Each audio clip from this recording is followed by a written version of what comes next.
ముందుగా టెట్ పరీక్ష రాయబోతున్నటువంటి అభ్యర్థులకు శుభాకాంక్షలు. టెట్ పరీక్ష బాగా రాయండి. ఆందోళన, కంగారు వదలండి.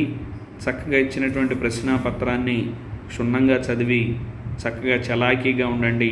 పరీక్ష హాల్లో మంచిగా రాయండి. విజయం మీదే. ఇది సెల్ఫ్ అసెస్మెంట్ మోడల్ పేపర్ 1 3వ తరగతి వాళ్ళకి ఇచ్చినటువంటి బిట్స్ మనం చూస్తున్నాం. ఇక్కడ ఏమన్నాడంటే, పరమానందయ్య శిష్యులు అమాయకత్వంతో ఉన్నారు. అమాయకత్వం అంటే ఏంటంటే తెలియనితనం. తర్వాత ఇక్కడ మేము మా గదులను వారానికి ఒకసారి శుభ్రం చేసుకుంటాము. ఈ వాక్యంలో తప్పుగా ఇచ్చినటువంటి పదం ఏది అని అన్నాడు. కాబట్టి శుభ్రం అనేటటువంటిది తప్పుగా ఇచ్చాడు. అక్కడ మెలికి శా ఉండాలి, శంకరుల్లో శా ఉండాలి. తర్వాత క్రింది వాక్యాల్లో సరైన చోట ఆశ్చర్యార్థక వాక్యాన్ని గుర్తించండి, పెట్టండి అని అంటున్నాడు. కాబట్టి అవునా ఎంత చక్కని భవనమో ఏ ఆప్షన్ కాదు.